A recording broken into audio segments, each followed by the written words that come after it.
I should have prepared something for start. I know that I've started episodes before and saying, "Oh, I should have prepared," but I feel like when you take a semi impromptu 2 week period, one more Yeah. planned than the other. Really, what I should do is I should come to this and be like, "Hey, everybody, we're back! Confetti poppers, like summer break's over," Woo! or "Hey, everybody, boy oh boy, did something funny happen?"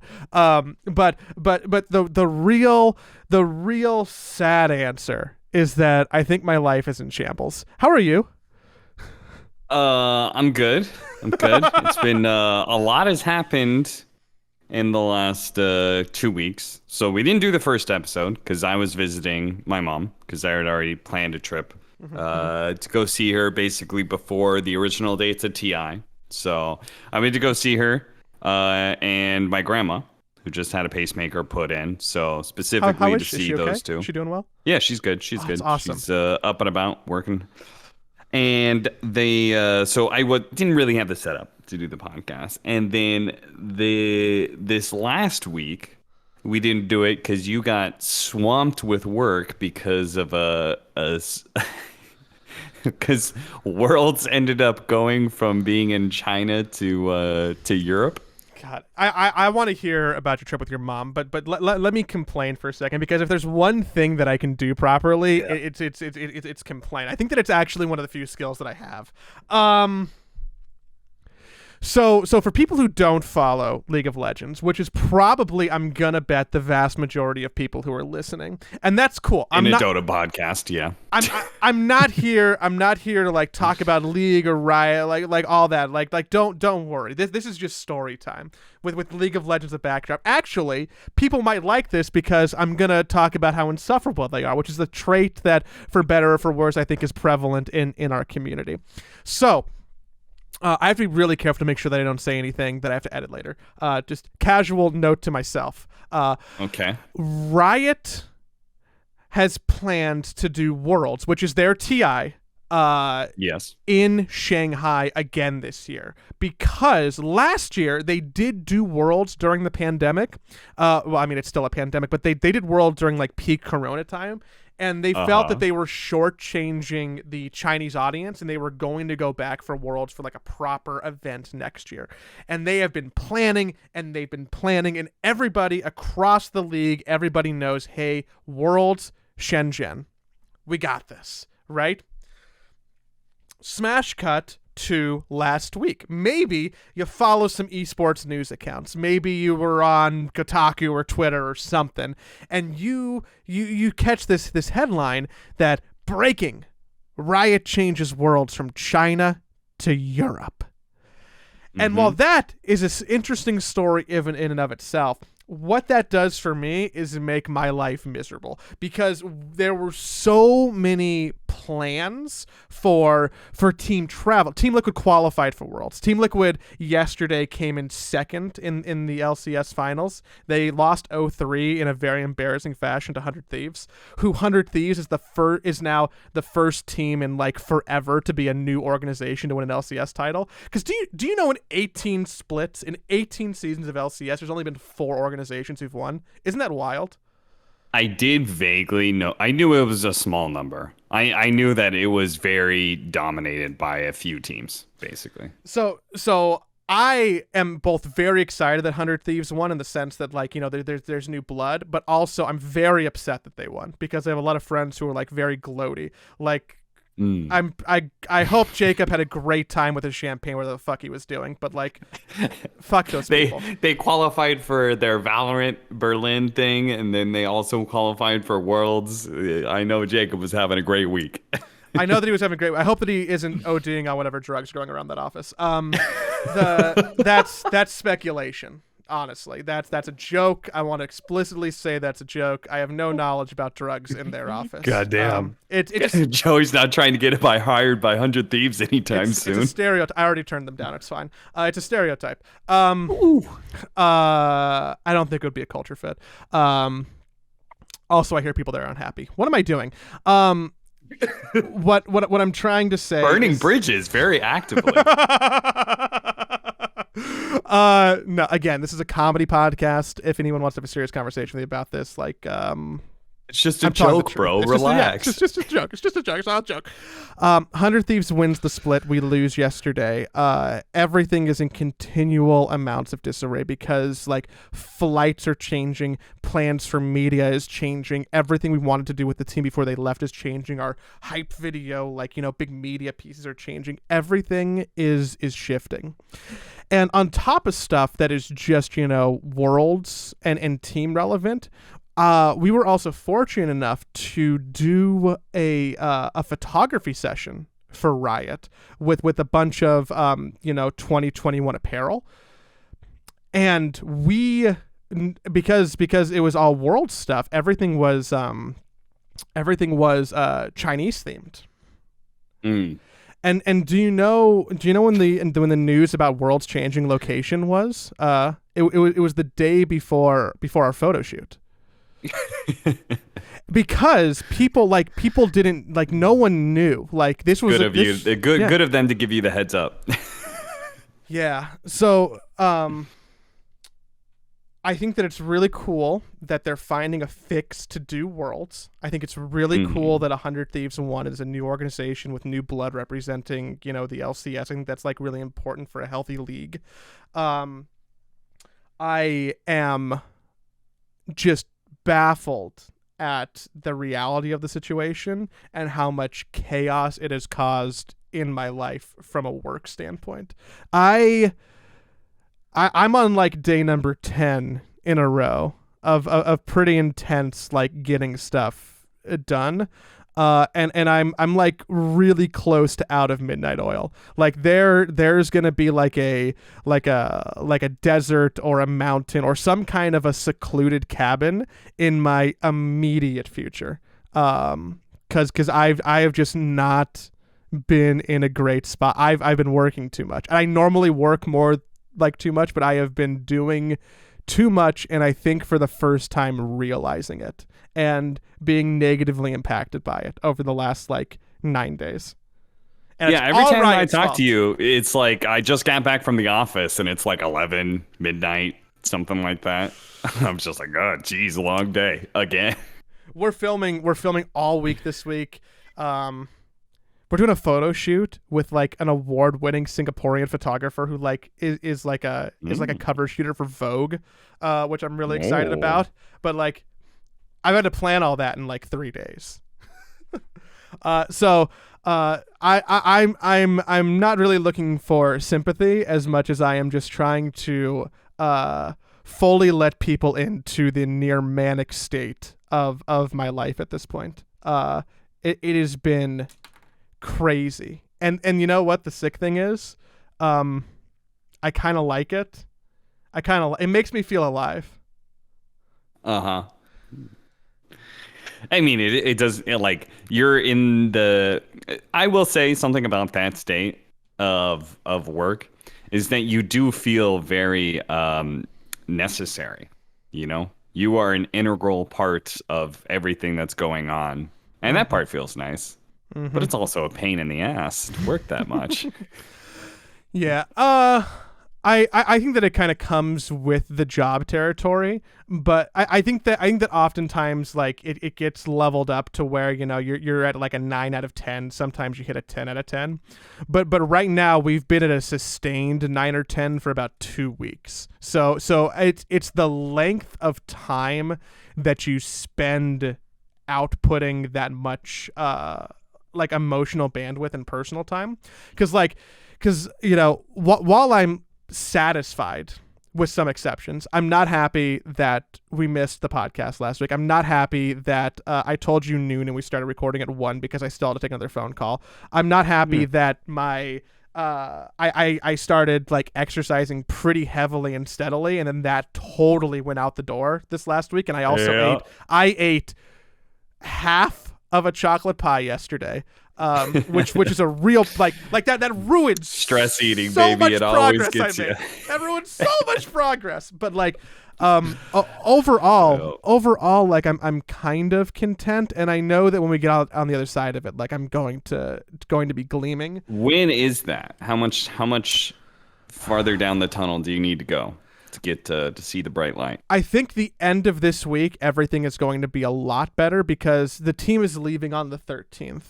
And we're going to be done with a lot of our responsibilities with them soon. And then the stuff that we're doing, which is still major productions, like I'm filming a Jersey Mike's commercial, we're making some Honda commercial, like we're doing a lot of stuff, but it's going to be like properly spaced out to where we can focus on like a per project basis and kind of return to normalcy. It's when there's just so much stuff going on at the same time, and then Riot's like, ha, surprise. Where things get wacky. So I think that's a really long-winded 10-minute way of me saying that I've been better. But I've been having a lot of fun. But I've been better, except for my diet, which has been also better because it was bad recently. I'm gonna get Events back on ruin me. Events ruin me. It's the combination of stress and snacking and things that just all come together. That just it's my diet is never good at events. It's always terrible. What about like when you go home to go see mom? Like do you eat well with mom because they're still home cooking, or like? No, my mom made like chocolate chip cookies like every day while we were there.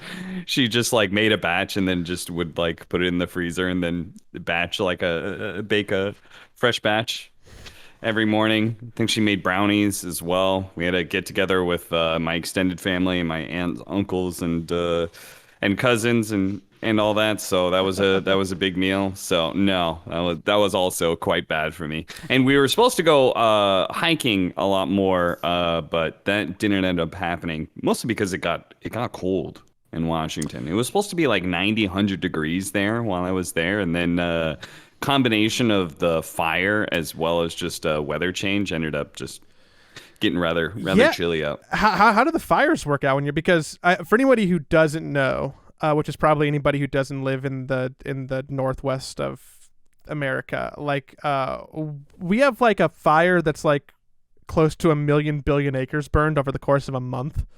Which is like one of the largest fires just ever that we've had. Did you like fly through that? Were you like dealing with smoke the whole time, or was it like were you past? No. Where my mom is, didn't have to deal with much smoke. There was you could tell there was like a general cloudiness. That was part of the reason the temperature went down, was sun being blocked out. But no, didn't really have to deal with smoke or anything like that a whole lot. And I did not notice flying anything, but I usually tune out when I'm flying. I'm just trying to get through that period of time as quick as possible. Well, I'm stoked that you got to go see mom and grandma and have a break. That sounds nice. I need to start planning my own. I'm getting. Yeah, it was a poorly timed break, of course, because then the patch drops like while I'm there without a PC and stuff. So I was like, well, that's unfortunate, but I still have the patch notes to be able to read over. Well, that could be kind of liberating, right? Because you know that like you're gonna really get to settle into like the B patch. You're not gonna get to play with the fun broken hero for a couple games, but you're gonna settle in like once things. That is true. The Valve did a rather poor job this time around of catching all of the game breaking bugs. For this initial patch, I saw plenty of posts on Reddit about that whole thing. So yes, I did manage to dodge any of my games being ruined by something like that. Yeah, this might not be surprising given the diatribe I just went on, but I haven't played any DOTA or watched any ESL. Yeah, but I have read the patch notes. So I mean that's something, reaction.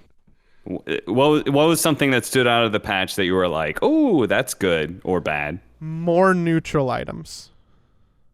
Yes, more fun neutral items. More neutral, not just fun neutral items, but like quantity. Yeah, I think my favorite is probably Tumblr's toy. It's like just a poor man's force staff that has a blink dagger-esque disabled to it. So if you get hit by damage, it's disabled for 3 seconds, like blink dagger, and it just makes this cute little boing noise when you activate it. It's perfect for playing toy pudge with. So. I'm enjoying that because Pudge has actually been made better in the meta. I thought this patch was gonna suck for me because it's a Helm of the Overlord patch. You know, I was like, great, it's gonna be all Lycans and Beastmasters, and that's boring. I don't really like playing those heroes, so I'm not gonna play offlane this patch. And then ESL 1 happened, and it turns out that it's not actually. Well, it is a Helm of the Overlord patch. That's definitely going to be a thing at TI. I'm anticipating a C patch, but we'll see. Zoom meta is definitely going to be a thing somewhere in TI. May not be the most dominant factor, but it will be a factor. Will be a strategy involved. But it's not going to be the super dominant strategy that it initially seemed like it was going to be. And instead, there are just a whole bunch of fun heroes being played in weird roles. Mid Keeper of the Light, 5 Night Stalker, 3 position Vengeful Spirit, Undying as a 3 as well, 5 Pango, 4 Pango, 3 Pango, 2 Pango, you know. That hero's a little too strong right now, but it's all these fun heroes, man, are all being played. I'm back to playing offlane again because of that. I'm spamming 3 Venge, which I played like several patches ago, and then they ended up nerfing it, and then they made it strong again. So I'm excited for this patch. I'm having fun. What's good about 3 Venge, and can you explain to me why mid coddle's a thing? Okay, so 3 Venge. No, we'll start with 3 Venge. 3 Venge. Okay, the thing about 3 Venge. She has a dog shit laning phase. Absolutely dog shit laning phase. So she's not valuable enough to be able to put in a 2 or 1 position. She doesn't scale well enough in that regard. But you also can't make her as a support because the crux of the strategy is all around her Aghanim Scepter. So it used to be that they gave her the ability where if you leveled up her passive, she would get a spirit when she dies. You can actually CS with that spirit and stuff. And then they made the Aghanim Scepter so the spirit would actually get to use spells. So that's when I was playing 3 Venge. I was like, oh, this is a sick idea, right? As soon as you get an Aghanim Scepter, you're constantly playing Dota. Plus you had like swap charges and stuff. It was kind of crazy. It was really strong.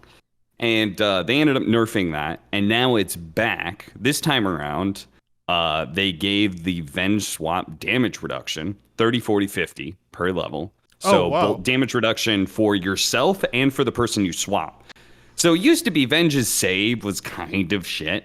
It was like Pudge, honestly, is just a better version of Venge. You could just hook somebody out of danger rather than swapping yourself into danger, you know? But now you have a damage reduction. So now when you swap in, you don't instantly die. And you also actually do save that person. It has an effect on the person that you saved. If they have some sort of damage over time spell like Doom or something like that, you can actually help them live, even if the swap is only a small space. And then the other minor buff was 50 damage when you swap an enemy.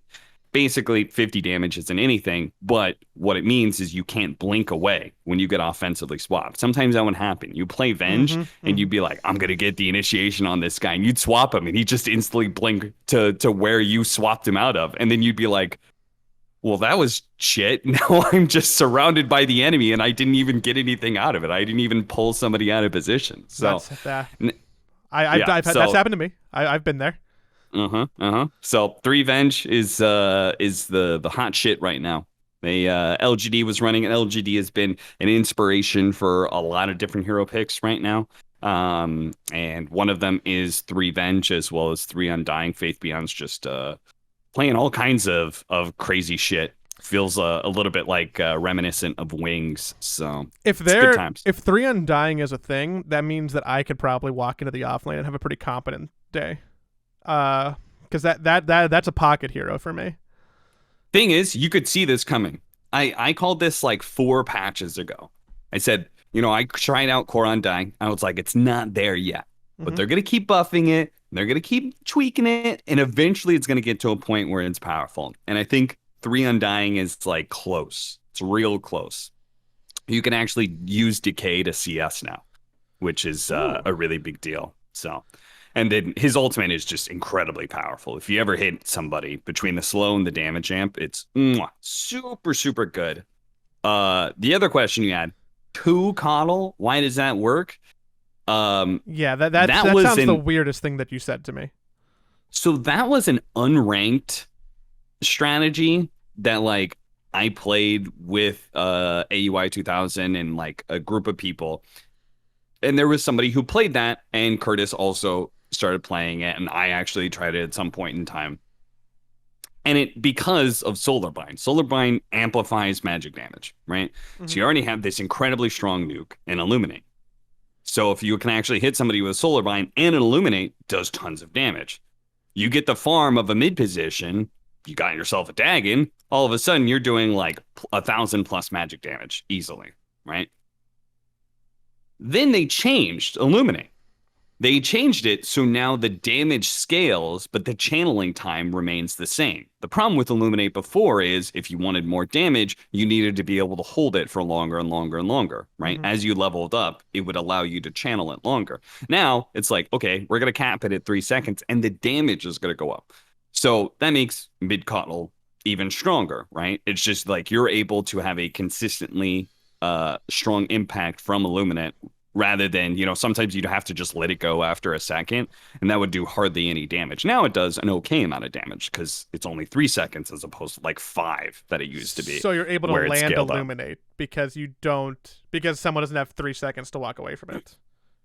Yeah. Okay. Then on top of that, like Aghanim Scepter is still good. The little Ignis Fatuous, the beam of light that pulls people in, that's still a strong team fight spell. Yeah, it just has really good farming potential. Connell feels good right now in general because of the way he's able to push out lanes and stuff. And yeah, it's 9 is a bit of a mid savant in that regard. He is really good with really weird mid heroes. He's kind of always been that way, and feels like this patch is kind of his patch, and maybe that's a big reason why they were able to win ESL One Fall, which feels a little bittersweet, Joey. I don't know about you, but like a team proving that they're better than LGD, Virtus Pro, T1, Team Spirit, Beast Coast, Alliance. Like those guys are all going to TI, and they proved that they could beat every single one of them and be the best of all of them, and they're not going to be at TI. That's rough. I don't really know how to comment on that without sounding like weird or bitter or like reiterating some kind of other argument that I'm sure people are saying on Reddit. But yeah, like Yeah. I think that this shines a light in addition to the TI delay of the problem of like what could have been potentially better with the DPC season and how qualifiers worked, because Tundra was consistently almost good enough all year long. They like missed out, if I remember correctly, they missed out on both majors by 1 spot. Like they came in 4th both times for like major qualifications. Yeah, they placed 5th and 6th. So they were 1 spot away and 2 spots away. Yeah, okay. So they almost placed for both majors. And then they were like what? They were a game away from qualifying from TI, right? Didn't that go to 5 games Yes. with? Yeah. That went to 5 games, yes. So and they were up 2-0. Yeah. So they're talented. Yeah. Yeah. So I will say I'm not sure how much this highlights a problem with I'm sure yes, there are ways to improve the DPC, but this specific instance, think about it this way. Wind and Rain, remember them? Remember the team that almost knocked out OG for TI8?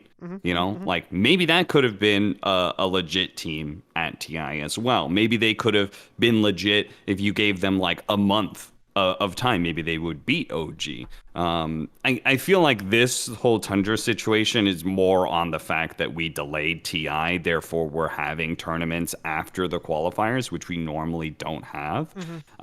Because like teams, like it sucks, but they peaked at the wrong time. Like they peaked towards the end of the season going to the qualifiers against OG, and now at ESL One Fall, like that has been their peak as a team. but you still had 4 slots to be able to get into a major. It's the sad part is they never got to have a chance at playing at international competition. It's the same problem with like Undying. I was having this argument with somebody in Twitch chat the other day. They were like, Undying's gonna be total trash. And I'm just like, how can you so confidently say that? Because they haven't had a chance to play up against international competition. Alliance, for example, they've had everybody's meaning on them because they haven't beat an international team this entire year. They've just been playing the DPC, winning that, and that's what gets them to TI. But like Undying hasn't had a chance to be able to prove that. Like I'm not gonna say Undying's gonna be top 8, but like I'm not gonna confidently say they're gonna be the first team out either. I think a stronger argument from Twitch chat there would be saying, I would not be surprised if Undying performs poorly, but to definitively say that it's going to happen feels a little bit daft. But I would consider myself in the camp of, I would, if Undying is one of the makes it to the top half of TI, I will be surprised. Yeah, I think that's somewhat fair, but at the same time, they really close competition between those 3 teams in NA, right? And they just happen to get third both seasons, so they haven't got to play in an international land, right? And I think that is one thing that probably is probably the biggest takeaway is Tundras and Undyings and stuff. Like when you're close but not quite there, you don't get the chance to be able to. You're basically being gate kept out of international competition, but that's always the case, right? That's not specific for this DPC. There have been plenty of times. I know, like Quincy Crew and like there's plenty of people who complain to me about the fact that they just get gate kept out of international tournaments by EG even before the DPC, right? It's like, well, if EG is in the NA qualifier, they just keep everybody else from being able to go to LAN, and like so we don't get to experience no matter how close we come to beating EG. Yeah, and I think that this isn't a new argument or like a new conundrum either. It's probably a good thing that this happens because it really shows that there is more than 16 worthy teams. Like you could make an argument that they could add 8 slots to TI and it would probably continue to be thoroughly healthy competition, which is cool because that's not only good for storylines and drama.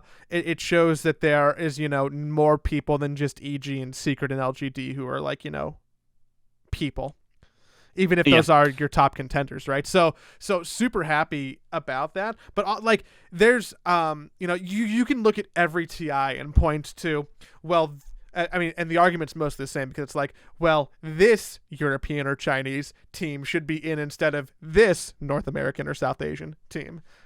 Every TI has one of those.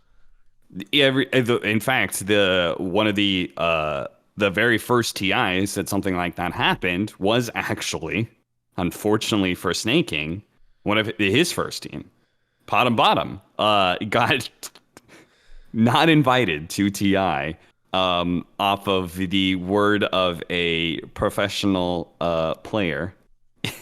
I won't call them out, but it's a professional European player was asked their opinion, and they said, no, I don't think that bottom team should be invited. And they didn't end up going. And the thing is that bottom, who their scrim partner was? They were the backup team for a TI, right? So if any team didn't end up making it because of visas or something like that, they would be the team that ends up going in. And so they were still scrimming and stuff. And you know who their scrim partner was at the time? I don't know. IG. Oh fuck! Winning TI. And you know what was happening in those scrims? They were teaching IG how to play that patch.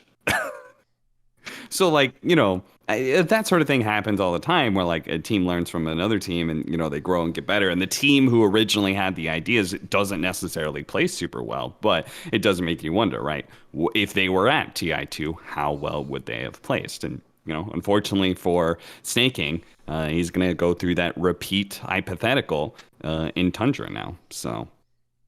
Well, they did a great job showing a bunch of teams how to play this patch before. Yeah, they kind of did. I mean, they kicked some serious butt at ESL 1. I mean, I thought for sure that it was going to be Virtus Pro versus LGD. grand finals. But it ended up being Virtus Pro versus LGD lower bracket finals, and Tundra just cruised through the upper bracket, and they honestly, it was pretty dominant by them. I know it did go to 5 games, but still, the fact that they 2-0'd VP, and then 3-2. I think the last game was especially pretty good by Tundra. Their wins, I felt like, were really solid. Is VP finally starting to, Really you good know, team. is VP finally starting to understand the international competition thing? It's still an online competition, you know? Yeah, I'm not gonna put too much weight on Virtus Pro all of a sudden getting better for a LAN event, because this is still an online competition. For them specifically, it's still a toss-up, I think, whether or not they will actually show up. Because they did it well at ESL one summer. They got to grand finals. I think they might have choked a little bit against T1, but they did great at that competition too. They second, now third. It seems like lands are a bit of a problem for them. I don't know why. I don't know anything about that team besides what I've seen in interviews. So we'll just kind of have to wait and see. I personally think if I had a team that I could bet on for winning TI the next 3 years, I think Virtus Pro would be the team that I would bet on. For winning one of 11, 12, or 13. Like they're going to grow into it and get there. But maybe not time for I think the this baby boys. TI probably unlikely given their LAN performances so far. Maybe they just flip a switch and all of a sudden they're going to kick some serious ass, but I kind of doubt it. I bet they'll place highly, but I would definitely be looking at them for next year, the year after that. I think they'll grow into it and be, if they stay together. I TI contenders for sure. Yeah, if they stay together, I think CIS has a little bit of a moving people around often situation. So yeah, well, that is also another thing, right? Is that I would bet on Virtus Pro because it seems to me like they're these guys are a group of friends and they're all young. They're all part of the same generation of new up and coming players. So I feel like they're more likely to stay together. Maybe they swap out their 5 position or something, and that's purely just because they're. Yeah, somehow Solo's gonna find a way. Maybe something like that, but. That's just because Save is the captain and is the 4 position. That's only why I singled out their 5, Ilias. So, they're a good team, but we'll see. You know how you know that I was having a rough week is that I literally didn't even watch any of the Liquid games. Because not only was I going to have a hard time just watching it and then being like, oh, man, we're not good at TI. I just. It felt like not the best distraction to have. The one time that I tuned into the stream, I opened the stream up, and Mickey was playing Pudge, and I went, what the fuck is going on? And then I watched for about 30 seconds, then I went, I can't handle this right now. And then I left. Yeah, they played the Pudge Sniper combo against LGD, who obviously are famously known for their carry Pudge mid sniper. They tried their own strategy against LGD, and LGD smashed the shit out of it with a carry Night Stalker. So that was the only series that Liquid lost. They lost individual games. They ended up tying with everybody else in their group. And then they ended up getting eliminated off of the Neustadt score, which is my favorite new word, by the way. Yeah. Is it just a thing that people know about that I've been ignorant to, the Neustadt? No, that's been a thing for a bit. That's been a thing for a bit. It just doesn't come up very often, and I feel like it usually isn't used for elimination. It's usually just used to determine upper bracket or lower bracket or determine individual placings, 5th or 6th for seeding and stuff like that. So it doesn't usually come up. It came up in this instance. That being said, looking back on it, doesn't really feel too bad because Team Empire, Alliance, and Beast Coast were all in that Group B, and they all kind of shit the bed. Group A was much stronger. It was only LGD that came out of that group that was the solid team that went forward. But everybody else, it was Group A all the way. Was the scary group. So maybe they got eliminated on some BS rules, but kind of doubt that they were going to do super well. I'm interested. I haven't looked into any of this, but I'm interested in how the tournament performed viewership wise and like sentiment wise. Like, were people happy that this event took place? Were people like apathetic towards an event pre TI? Like, do you kind of have like your finger on the pulse of the Ooh. response to doing the tournament in the first place? I do not actually know what viewership was like for ESL One Fall. I know community reception seems to be pretty good. People seem to be happy with it. Um, Obviously, people were really happy having Sunsman and Synderen, new casting duo. That's really good. So people are enjoying more and more exposure of them. So I think that's probably a big part. And then on top of that, there was a lot of good production stuff that happened. Shout out to JJ and Scriff and the whole ESL production team because they uh, they created some pretty funny moments in there. And then on top of that, there was um, Effie was there as well. Again, newer talent and stuff like that. So I think reception has been pretty good for it. Plus, hype best of five finals, right? It adds so much if you actually get really good competition. People are, Mm-hmm. I mean, like there's so many things going on in that tournament, right? People are drafting heroes in roles that you never expect to see. The new patch is going on. Tundra is like shown to be like super competitive and actually goes on to win the entire thing. Like that's a really good storyline that people are interested in. Honestly, that tournament had so many dream things happening for it that I wouldn't be surprised that viewership was quite high. Yeah, I should. If I were to go back and watch anything, if I just want to like have a joint and watch some Dota tonight as I drift off into sleep, should I just go watch the finals?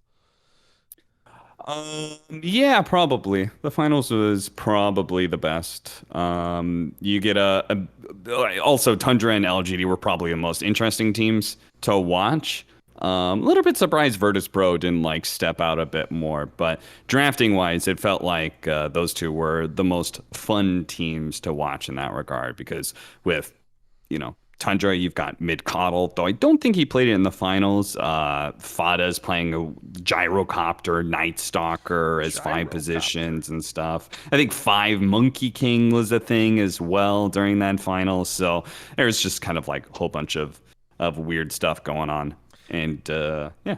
Is Night Stalker gonna be the TI hero? Oh, don't think so. I think as it is, I feel like Pango's actually going to be the TI hero just because it can be played in any support role, off lane and mid. Um, but it's a little bit hard to tell. Again, I'm expecting a C patch because they gave us a B patch in the middle of ESL 1. So for me, that says if they weren't willing to wait until the end of ESL 1, I feel like that means we want to make some adjustments and get more data. Yeah. So I think there's going to be a C patch. There's Dota Pit coming up, so maybe we're going to wait until after Dota Pit to get a C patch. But for me, I definitely feel like Valve is trying to tweak that patch just a bit more. You got to get it down. You really got to pay attention to the patch really well because you don't again have that large buffer of time that you usually do with a due patch and going into TI. It's a weird situation. Hmm. Well, maybe they will take Pango out of the running for a C patch. Yeah. They'll be like, I don't think so. Um, I'm excited. I part of the reason why I say that is that I do find some kind of sick pleasure in playing Night Stalker in weird roles. So maybe when I come back to an ounce of normalcy and I'm sitting in some pubs, I can go have some fun with Crippling Fear. Yeah, you got to be good at warding if you're going to play Night Stalker 5. I'll just say that. You could try Night Stalker carry, though. I think that's somewhat legit. Yeah, I really like a 3-4. I would have to probably fuck around with a game to like really feel confident with a Night Stalker 1. That's like not something that I'm well versed in, but like um give me a lane partner that I'm on comms with in a decent matchup and like a Night Stalker 3 I can definitely have a silly time with. Yeah, yeah, that sounds about right. I think Yeah, I'm gonna play with some more duo queue, maybe with Blitz or something like that, just because I think there are some fun laning combinations between these heroes. Like if you can make Venge work in lane, that hero is super fun to play. Coddle's being run everywhere, right? So Coddle always has fun duos because Chakra Magic's such a unique ability. Lowering cooldowns is very, very unique. Not many heroes can do that, right? Not many there are items that reduce cooldown. That's it. So I haven't seen the stats too, and I need to figure out what the patch did to my boy Chaos Knight. So there's a couple pending games in my future to figure out what my next 6 months is gonna look like. oh, also side note, maybe you may not have known this, but Zhao Wei was playing stand-in. Yeah. I did Nothing to catch say, that, right? which is cool. Yeah.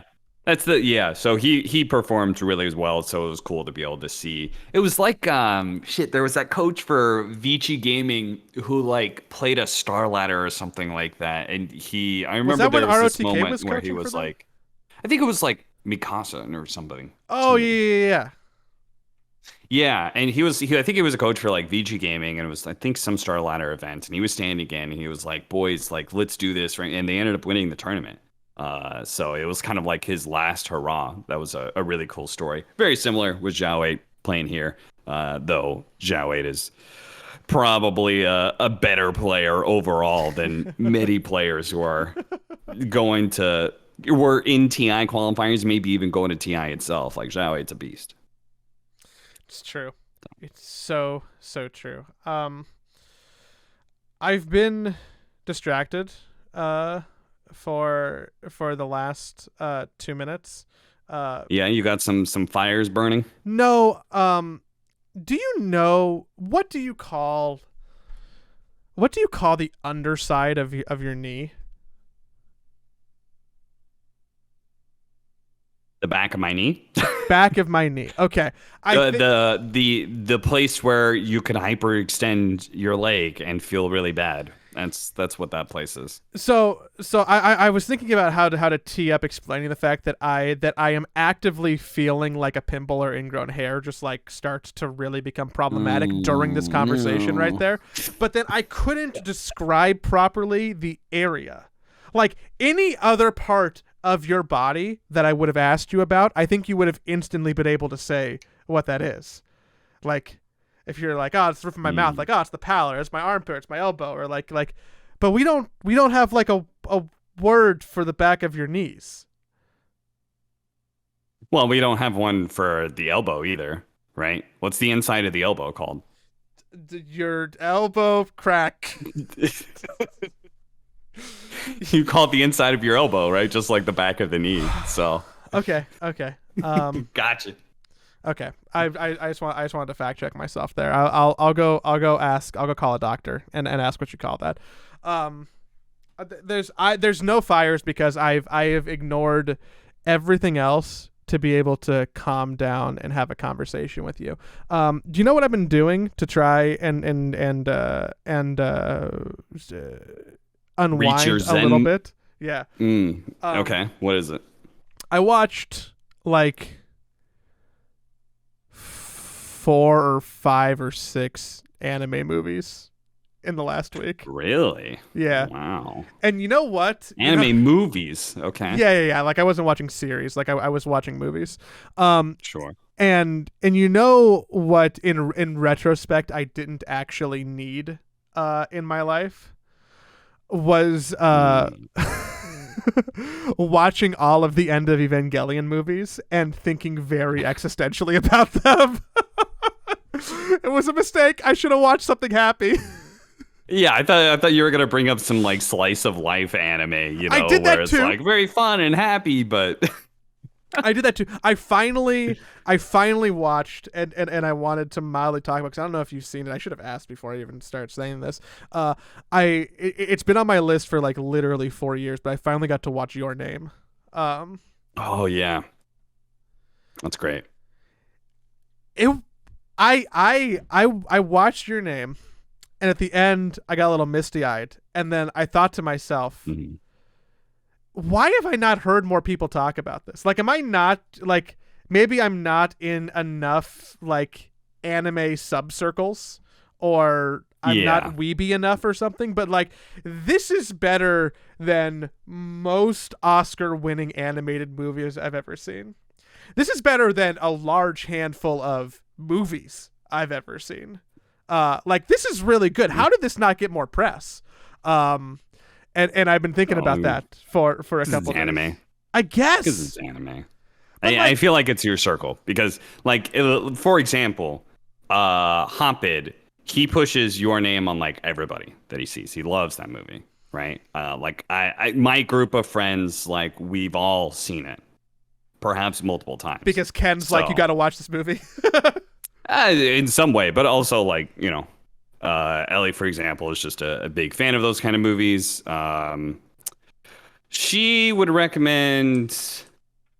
Have you seen? Are you gonna tell me the one about the deaf girl? Are you gonna talk about the deaf girl movie?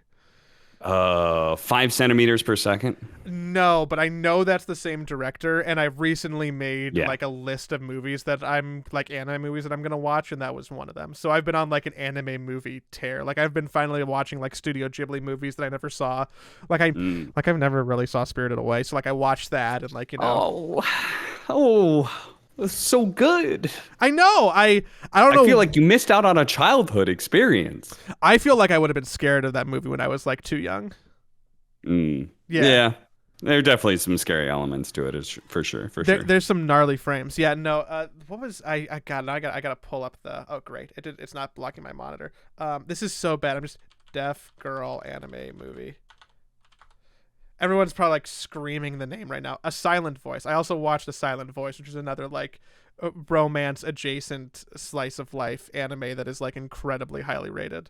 And I feel like I did myself a disservice because I watched like that and Your Name and Eva, and now everything else that I want to and Spirited Away, and like everything else that I want to watch is probably like objectively worse than that. So like I'm working backwards. I like saved the best for first, but I'm currently in the midst of a real big anime kick. So if anybody wants to drop a comment of their favorite anime feature that is not tied to a series, because I'm not gonna go watch like all of a series to go watch a movie, but if anyone wants to drop an anime movie recommendation, my comments are open. Silent Voice is really good too. You never answered my question, by the way. Which I asked you if you wanted to make a Discord for the podcast. Because if you don't, then I am going to co-opt this and make my Discord the Sidepole Podcast Discord. We should talk about which, like, if it's easier or better to do that, maybe that's beneficial. I'm open to either thing. The answer is yes, and the only bit of trepidation I would have about that too is like being an absent father. That's fine. Like I would be worried about being an absent father, but I know that there's like a handful of people who talk to us. There's a handful of people who play in the DOTA guild with each other. Still, there's a handful of people who like engage in ways where I think it would be cool, and we probably should have a while ago. I think that it's fine. I will engage with them in your absence, and you may find that you end up doing more. All right. Well, we'll link my Discord below, and I'll make a channel for the Sidepole podcast. I've been trying to interact more with the community. I found the Discord is actually a good way to be able to do that, because I can't stream consistently because of my job, and I also like. Absentee father is a really good way of describing my streaming style sometimes, where I just don't talk to them for long periods of time and that I show up when I want to. So I found Discord to be a better way to be able to do that. So the thing if you want to talk about the episode or anything, if you want to link like anime suggestions and stuff, I'll make sure Joey gets into my Discord. Just join that. I'm not in your Discord. I'll have to join that. Anyway, yeah, shame on you.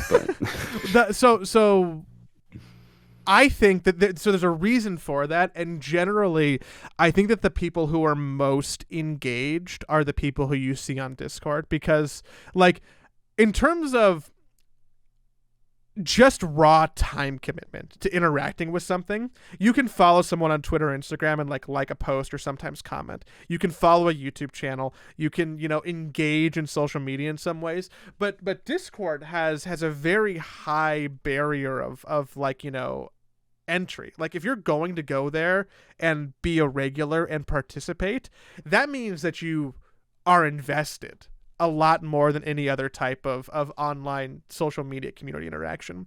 It's very even more so with me because I literally have only advertised my Discord like probably less than 5 times, including this one. So yeah, it's like a secret Discord.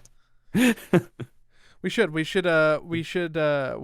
make that happen. I know that it's that, and we should also have a conversation about how to best potentially, if at all, roll out a Patreon for people who want to help us. Leaving money on the table, Joey. I know we are. And we're also not putting incentives on ourselves to make better and newer content as well. That's my incentive to do the show is because I genuinely like hanging out with you for an hour every week, and I have a good time. Same. And I know that other people like to listen to us talk. We could make a better show if we felt more external pressure to make a better show, which is what happened in the beginning when we were incentivized. The show was better produced because there was true. We were being paid, right? But like here, it's like I don't want to say minimum viable product because that probably makes me sound lazy, but like it's close to that. Like we do close to the minimum amount. So I think that there's probably if there's people who would want to support us, even if it's really small, and even like if it's just for me, like it costs $15 a month to host the podcast. If that was covered and I wasn't paying $15 a month, yippity fucking doodah, right? Like there we go. Joey gets his house that much sooner and can move out of his parents' place. Is that still the same bedroom, by the way? Yeah, well, the other times you've been, because now it looks like a garage. That's because there's a ladder behind me. So this is the same room that I recorded in the last 2 times with this nice microphone, but we recorded at night. So I strategically closed the window and took the lights off so that the background would be black, because this is a disaster. Okay, this is okay. Let me point something. Okay, I'm gonna move the camera around. This is extra content for the video people. I'm gonna try and move the camera around. I'm gonna note I'm in my underwear, so like that's a thing. So if you want to see Joey in his underwear, all right, we're panning the camera over. This is my sister's. This is my sister's bedroom. You can see that because of all the pineapples and the kawaii sign and stuff. I got an exercise bike, which I. He's saying kawaii as in, for audio listeners, kawaii Hawaii, not kawaii Japanese kawaii. Oh, so cute. I'm trying to. I can't quite get the dog. The dog's covered by the monitor. But like this is a closet that's gone to hell. That's a lamp that I found in the middle of the street. There's just garbage here. My sister just had her bridal shower, so like this is her room, and there's just stuff that she hasn't taken. So it's not only my office/studio. It looks disgusting because of the room color. Because like there's pictures of Justin Timberlake up on the walls. Like I see that. Like he's got a leather jacket, no shirt on. Yeah, like very sexy. Everything is like not. I wish that I could just kind of blow up the situation here and like really clean. Like I don't need the bed in here. I just want the computer and like some of the garbage to go away, some of the clutter, and then to be able to work out. That's it. But the thing is that the dog really likes the bed because the dog can look outside that window to the street. So that I was gonna say that was a nice bay window that you got there. It is nice. It is. Cooper, hey buddy. Joey's trying to get the dog on camera now. Oh, look at him. So he. Look at him. So the thing about Cooper is that he really doesn't like to be picked up that much. So I'm getting that vibe from him that he's sort of doing the like, hey, I'm not happy with this. I like my 4 paws on the ground. Thank you. Yeah. He takes anti-anxiety medicine now, and you know what? He's 13 years old. Mm-hmm. I wish that someone would have recommended giving it to him 13 years ago, because he's always been a dog that is like he's a mutt. He shakes like a chihuahua, and like just generally has like he has a very high. You know that the dog is anxious. You know the dog has anxiety problems. Again, I was getting vibes off of him. I thought I noticed a slight shake there. Yeah, he's on meds now. I think he's happier because of it, and I am part of the reason why I'm excited to be home is just to spend time with him, because I know that there probably isn't a ton left. So it's great. I don't know where I was going with that. Yes, this is the same room. Yes, it's daytime. There's a dog always at my feet because he's very much my dog, especially when no one else is here. And yeah, now he's chilling on the bed. Oh, there we go. Very cute. So he's got like a little blanket, a little rug or something. Yeah, specifically lays on. Yeah, he's got a little piece of plastic that he likes. Oh, to play with. It's a piece of plastic. He was laying on it, so I thought it was much bigger than it actually is. No. He likes to play with a little piece of. He has like a little piece of vinyl that he just likes to have. It's very cute. That's all I got. Let's plug the Discord. Let's get people in there. I'll get myself in there. Let's talk more about how much of a good idea something Patreon related is. Let's talk about how we'll be next week, and how hopefully everything is a little bit better for me by then. Yeah, and I will have nothing going on because all I had going on was ESL Fall until TI, and I don't know. I don't know what else is but there's Dota Pit, but they didn't ask me, which I'm not surprised. I haven't worked with Dota Pit since Dota Pit season 2, I think. That feels like a lifetime ago. That LAN event. Yeah, it was a long ass time ago. I was going through some old stuff recently. I was like, whew, there's some things have changed. Let's put it that way. Things have changed. Yeah, like sometimes for the better, sometimes for the worse. All right. Well, everybody, again, pardon the extended break. Sorry about myself. And we will see you soon. So thanks for hanging out. Are we gonna close out on? You're not gonna wave goodbye to the listeners? You're just gonna stay. I'm just autofocused over here. Joey's just letting his disembodied hand wave goodbye to everybody.